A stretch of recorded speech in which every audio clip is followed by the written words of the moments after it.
Bem, dando continuidade à primeira parte da aula de hoje, onde nós falamos sobre o espalhamento, né, e algumas propriedades ópticas dos sistemas coloidais, nós temos que as dimensões e a organização das partículas que estão contidas nesse sistema, eles vão provocar as questões da percepção visual. Então, vão causar diferentes percepções visuais, dependendo, né, dos seus tamanhos, de como estão organizados. Bom, no caso, as dispersões coloidais elas são frequentemente turvas, enquanto as soluções são transparentes, né, como eu havia dito anteriormente.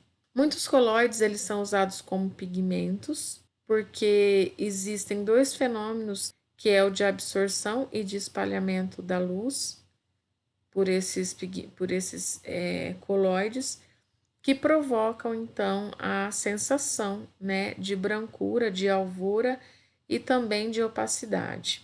Algumas propriedades ópticas estão associadas às dimensões das partículas, da mesma maneira como o confinamento quântico. E existem efeitos de organização, que é o caso da difração, que ocorre muito em materiais cristalinos e com estrutura repetida, né, com estrutura organizada, repetitiva, como é o caso de materiais cristalinos. Também existem os efeitos de opalescência, iridescência e as cores de interferência. Um exemplo, né, de um efeito de organização, além dos cristais, é o das cores das asas das borboletas. As borboletas, as cores que a gente observa, não são realmente cores advindas dos processos de absorção, reflexão.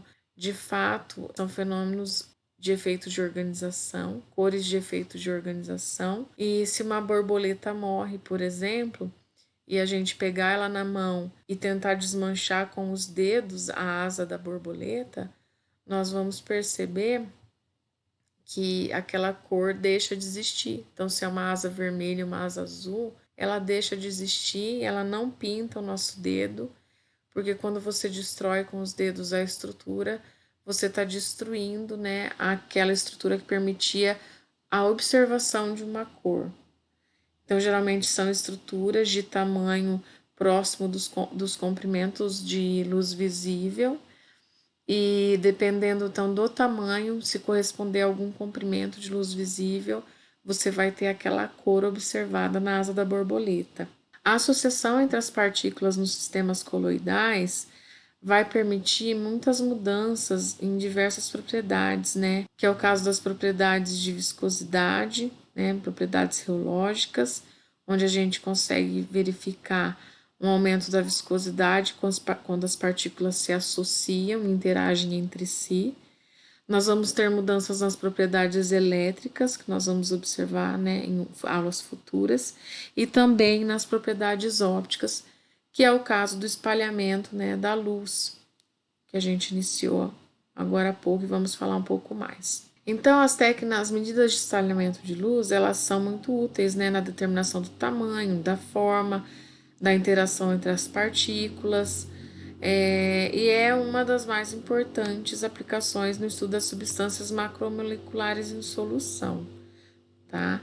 Então, muitas vezes essas técnicas não microscópicas para determinar tamanho e forma, como é o caso do espalhamento da luz, são muito úteis quando se trabalha em lugares onde as técnicas microscópicas são inacessíveis, ou quando a gente vai tentar caracterizar objetos que são muito moles, com pouco contraste ou muito pequenos. Para determinar tamanho de partícula, então existem algumas técnicas alternativas, que é o caso do espalhamento de luz estático ou dinâmico, o espalhamento de raio-x, de nêutrons, a técnica de sedimentação, então a gente usa uma ultracentrífuga com gradiente de densidade, que pode ser provocado, por exemplo, com uma solução de sacarose de diferentes concentrações. Quanto mais densa for a solução de sacarose, mais densa será, né? Quanto mais concentrada, mais densa. A gente pode trabalhar com diferentes concentrações e gerando um gradiente de densidade num tubo de ensaio, por exemplo, e colocando ali a amostra que a gente vai centrifugar, que a gente quer caracterizar do nosso sistema coloidal. Então, após a centrifugação, Em alta velocidade, o nosso sistema coloidal vai começar a se deslocar nesse tubo onde existe esse gradiente de densidade, até equilibrar a densidade dele com a densidade dentro do tubo de uma das soluções de sacarose preparadas, né? Então, quando se equilibra essa densidade, nós conseguimos determinar, a partir de um cálculo simples, relativamente simples, qual que é o tamanho dessas partículas. Temos também, né, a possibilidade de uso de membranas com poros de tamanho pré-determinados e existem os procedimentos de cromatografia em géis, que os géis, né, também possuem abertura de poro de tamanhos variados, e o processo de espectrometria de massa. Quanto ao formato das partículas, também é possível diferenciar se a partícula é uma esfera, ou se tem formato de bastão, ou uma elipse, por exemplo. Tá? A gente consegue fazer isso determinando a orientação da partícula no campo elétrico. A gente pode usar também um campo hidrodinâmico, onde tem algum líquido fluindo e a gente insere essas partículas e conseguimos visualizar qual é, né, a orientação delas conforme o fluxo segue, com o uso de um equipamento que possibilita filmar essas partículas, por exemplo, um microscópio, que uma câmera com alto poder de ampliação. Dá para também prever a forma das partículas a partir do contato entre elas, né? Então, se ocorre um aumento de viscosidade muito grande num sistema, um aumento de viscosidade repentino, pode ser resposta devido a um entrelaçamento entre macromoléculas, por exemplo, né? Então, que elas, numa solução mais diluída, poderiam não estar se enxergando, não estar em contato, e a partir de uma determinada concentração, esse contato, então, causa o entrelaçamento e o aumento da viscosidade como consequência. Bom, então existem algumas teorias, né, para espalhamento por partículas pequenas e grandes. O espalhamento, a maneira como essa luz vai se espalhar por uma dispersão coloidal vai depender do tamanho, da forma das partículas que provocam o espalhamento, das interações entre elas, das diferenças de índice de refração entre a partícula e o meio contínuo. Quanto ao tamanho, nós já vimos que quanto maiores são as partículas, maior é o espalhamento de luz. E vão ter algumas equações que vão descrever isso de forma matemática. Em relação aos diferentes índices de refração, quando eu tenho uma diferença muito grande de índice de refração entre a partícula e o meio contínuo, o desvio de direção da luz, ele também vai ser mais intenso e isso vai provocar um espalhamento maior dentro desse sistema. Em relação às interações entre as partículas, se as fontes de espalhamento no sistema estiverem próximas, então as partículas estiverem próximas uma da outra, em intervalos regulares, como é o caso de um cristal, vai ter um espalhamento coerente e, portanto, a interferência desse espalhamento vai ser destrutiva, quase totalmente destrutiva. E assim a intensidade da luz espalhada vai ser quase nula. Se as partículas estiverem próximas, mas estiverem ao acaso, essa interferência destrutiva não é completa. E no caso de partículas mais distantes, que são independentes, que não se enxergam, a probabilidade de interferência destrutiva e construtiva é igual. Então, as amplitudes de onda se somam e se subtraem de forma aleatória, e a amplitude da luz espalhada total será proporcional à raiz quadrada do número de partículas. Então, aqui nós temos uma representação do invólucro de radiação para a luz espalhada por pequenas partículas. Tá? Então, é uma adaptação, eu coloquei aqui os componentes que estão se somando ao fenômeno total. Essa figura é do livro do Duncan Shaw. E aqui a gente tem, então, uma parte. Aqui nós temos o eixo X, o eixo Y, nós temos a partícula aqui no centro, tá? Ela está apenas representada. Então, nós consideramos um feixe de luz incidente sobre a partícula que não está polarizado. Então, nós temos um feixe de luz, então ocorre alguns fenômenos, né? Uma componente polarizada na horizontal, uma luz espalhada total, que seria representada por esse volume aqui, né, helicoidal. Então, a luz espalhada total, ela tem um volume maior.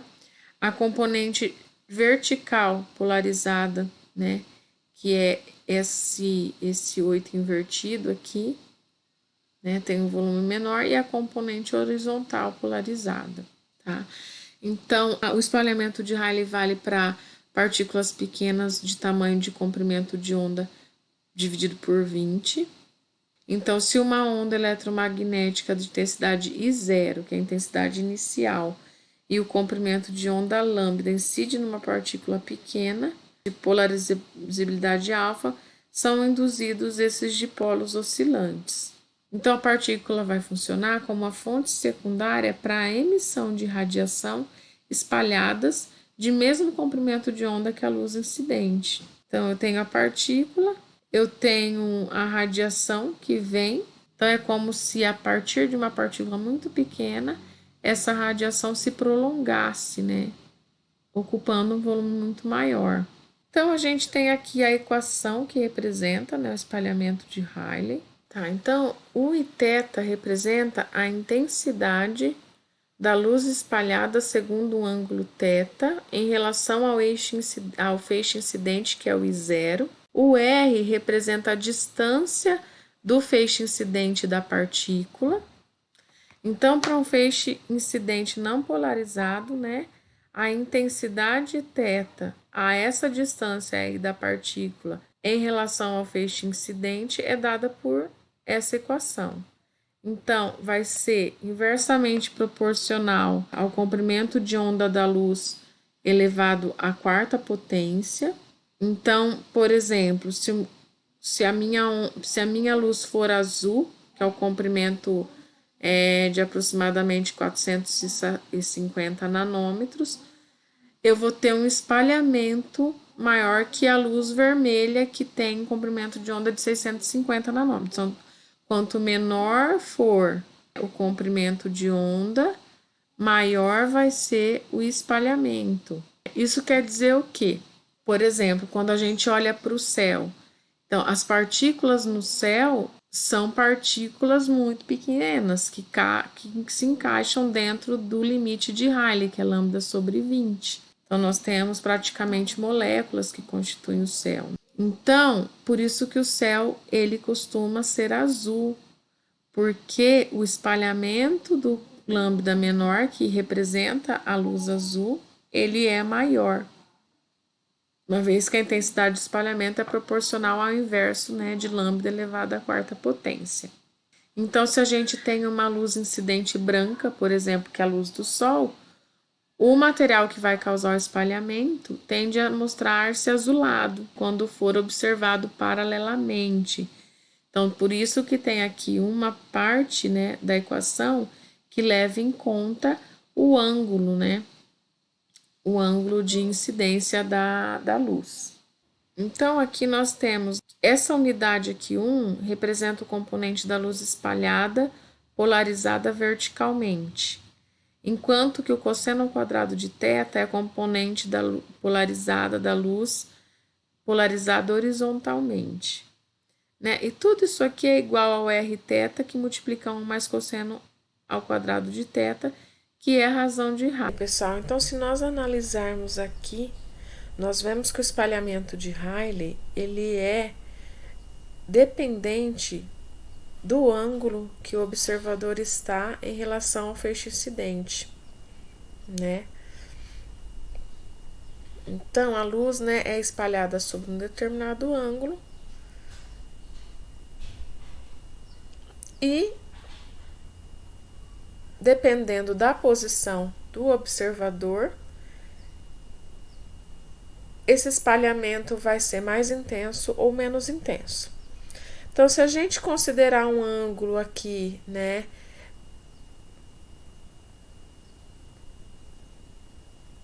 Imaginando o observador na superfície terrestre e que o Sol esteja num ângulo de 90 graus em relação a esse observador, quando o ângulo aqui é 90 graus, o nosso cosseno ao quadrado de θ é zero. Então, o espalhamento de Rayleigh é minimizado. De forma contrária, se a luz solar está a 0 graus ou 180 graus, ou seja, o Sol no poente, né, ou na nascente do Sol, nós temos o ângulo aqui 0 ou 180 graus, o nosso cosseno ao quadrado de θ vai ser 1 e o nosso espalhamento, então, de Rayleigh vai ser mais intenso. Tá? Como que a gente entende isso, né? Então, se a gente retornar aqui, nós observamos, por exemplo, se a feixe de luz estiver aqui, então imagine o Sol, né? E o meu observador está aqui. Então, se o meu feixe de luz está aqui, então nós estamos de 0 a 180 graus. Então, aqui a intensidade é maior de espalhamento do que para cima, né? Então, se o meu observador está aqui embaixo, a 90 graus do feixe de luz, a intensidade de espalhamento aqui é menor, né? Porque a minha componente polarizada vertical é menos intensa do que a minha componente polarizada horizontal. Então, a intensidade na horizontal é mais intensa, né, de espalhamento de luz do que na vertical. Então, se a gente colocar o observador aqui ou aqui, nós vemos que num ângulo de 0 a 180 graus em relação ao feixe de luz, né, o espalhamento é mais intenso. É por isso que quando nós estamos no pôr do sol, nós observamos o céu na coloração alaranjada, tá? Por que que isso acontece? Então, só para retornar aqui, né? Tá.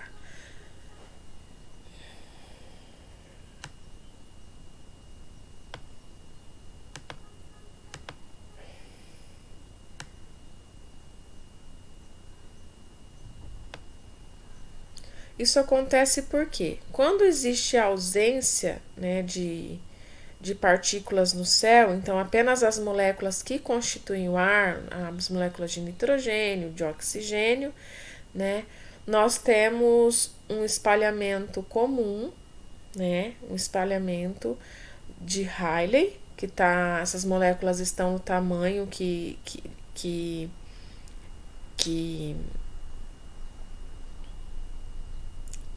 está dentro da faixa de validade, né, da equação de Rayleigh, lambda sobre 20, certo?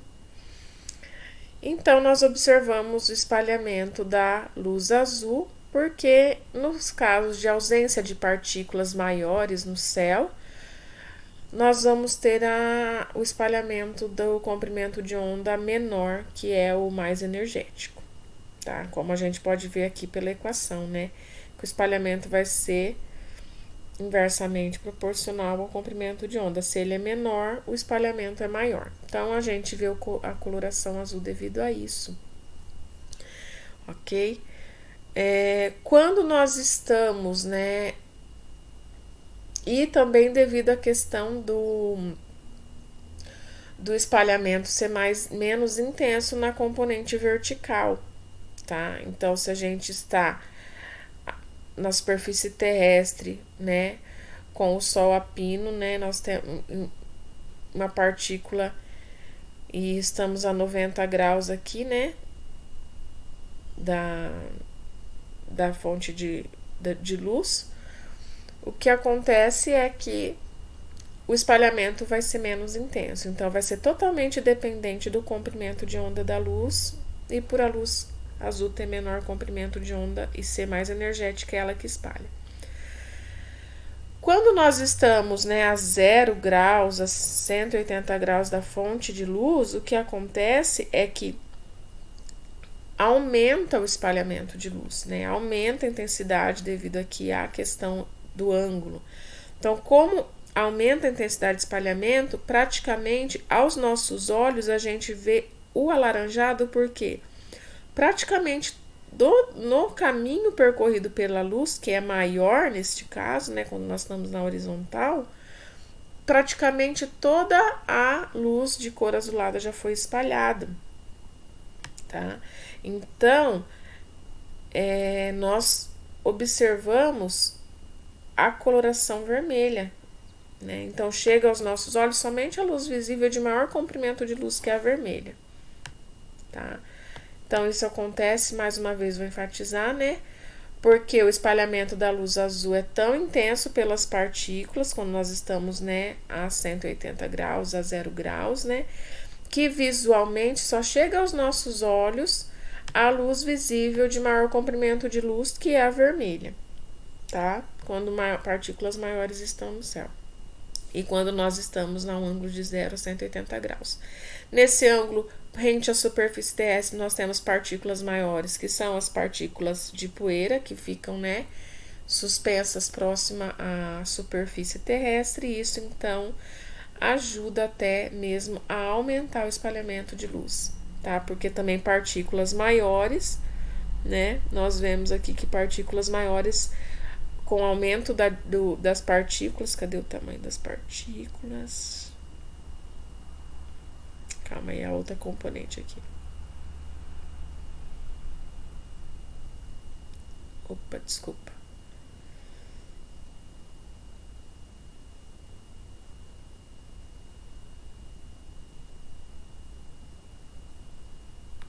Que o espalhamento também é diretamente proporcional ao tamanho das partículas, né, o raio das partículas.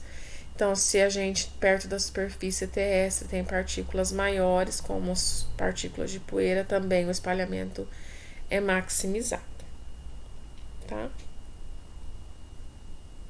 Então, uma coisa interessante é que é possível medir, né, massas moleculares de sistemas coloidais que a gente não conhece a partir dos dados de espalhamento de luz. Então, a amplitude total da luz espalhada por uma partícula é proporcional ao volume e à sua massa, como a gente tinha dito antes. A gente pode perceber, então, que conforme muda a concentração de um soluto, tá? Então, aqui existe um gráfico, né, de concentração. Então, eu aumento a concentração de um soluto, eu vou acontecer uma variação no índice de refração da minha solução. E é possível, através de uma equação que determina essa variação do índice de refração com a concentração, calcular graficamente qual que é a massa molar da solução de acordo com incrementos, mudanças de concentração. Então, existe essa equação, é uma equação desenvolvida por Debye para soluções macromoleculares diluídas, e nós temos, então, que uma constante H vezes a concentração da minha solução dividido pela turbidez é igual, né, proporcional a 1 sobre a massa molar. Desenvolvendo a equação, depois vocês olham lá com calma no livro do Shaw, lá tem todo o passo a passo. Então, quando a gente tende a concentração do sistema zero, nós chegamos nessa igualdade aqui, em que HC sobre a turbidez é 1 sobre M. E o H é uma constante, né, que é dada por essa equação aqui, tá? Onde N0 é o índice de refração do solvente, N é o índice de refração da solução, nós temos o número de Avogadro, o comprimento de onda da luz, π, tudo constante, tá? O que varia aqui, então, é o índice de refração da solução com a concentração da solução. É possível calcular a turbidez pela intensidade da luz espalhada num ângulo conhecido, tá? Que pode ser 90 ou 0 graus.